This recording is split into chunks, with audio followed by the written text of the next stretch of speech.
ভাই, ইসলামী আন্দোলন বাংলাদেশ অর্থাৎ চরমনের দল বর্তমান সময়ে তো ক্ষমতায় আসতে পারবেনই না, আগামীতেও তারা ক্ষমতায় আসতে পারবে কিনা এতে সন্দেহ রয়েছে। কারণ ক্ষমতায় আসতে হলে রাজনৈতিক অঙ্গনে, বিশেষ করে টিভি টকশোতে আলোচনায় থাকতে হয়। আর চরমনাই সংশ্লিষ্ট এই দলটি বিশেষ কিছু কারণে আলোচনায় নেই।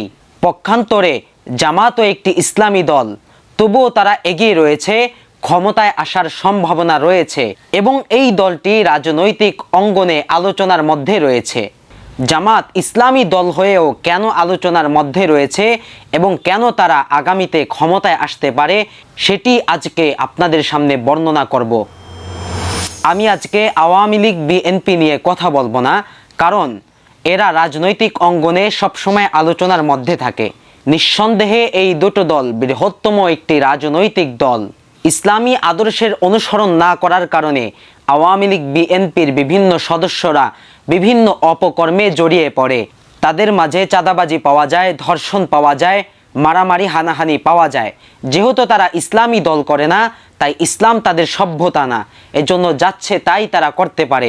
এজন্য ওই দুটো দল নিয়ে আজকে আমি কথা বলবো না, কথা বলবো জামায়াতে ইসলামী নিয়ে। জামায়াতে ইসলাম ইসলামী দল হয়েও এই দলের কিছু কিছু সদস্য, এমনকি আমির এবং রোকনও পর্যন্ত চরিত্রহীনতার রোগে ভুগতেছে। এই দলের মাঝে লুচ্চা বদমাশ অহরহর পাওয়া যাচ্ছে, যা আজকে মিডিয়ার কল্যাণে আপনাদের চোখে সহজেই ধরা পড়ছে। পক্ষান্তরে ইসলামী আন্দোলনের কোনো আমির বা নায়েবে আমির অথবা কোনো দায়িত্বশীল সদস্যকেও এই চরিত্রহীনতার রোগের মধ্যে পাওয়া যায়নি, যা পাওয়া গিয়েছে মিডিয়ার অপপ্রচারের মাধ্যমে, ভুল তথ্য সামাজিক যোগাযোগ মাধ্যমে ছড়িয়ে পড়েছে। এরপর আসেন, জামাত যেহেতু একটি ইসলামী দল, কথা ছিল তারা ইসলামী হুকুম আহকাম অনুযায়ী নিজেদেরকে পরিচালিত করবেন, অথচ দেখা গিয়েছে তারা নাম দিয়েছে ইসলামী দল, কিন্তু হুকুম মানার বেলায় তারা ইসলামের বিধিবিধান থেকে অনেক দূরে। এক্ষেত্রে যদি তাদের সামনে উদাহরণ পেশ করেন যে আপনাদের বোনেরা পর্দা করে না কেন, তখন তারা তর্কে বিতর্কে জড়িয়ে পড়ে যে মুখ ঢাকা এটা ইসলামের বিধান না।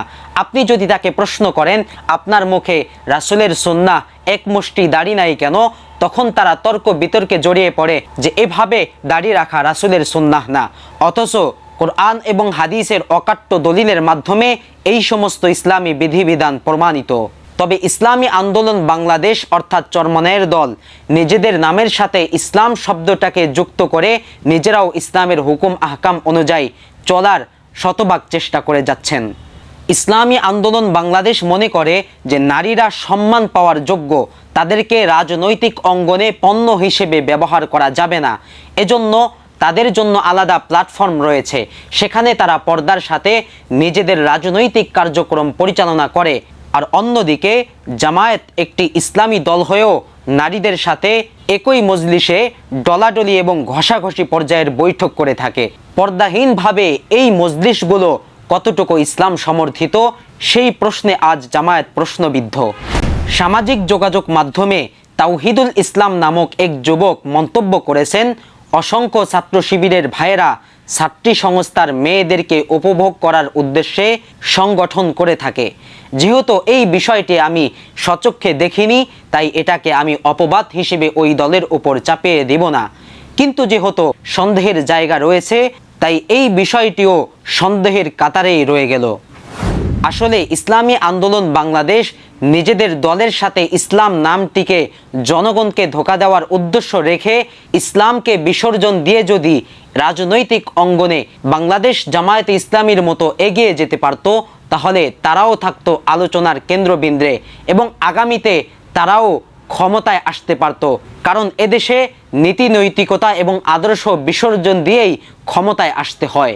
এই সকল বিষয় জানা সত্ত্বেও তারাই ইসলামী আন্দোলন করছেন, যারা নিজেদের ঈমান আমলকে ঠিক রেখেও রাজনীতিকে ইবাদত এবং সমাজ সেবা হিসেবে করতে চাচ্ছেন।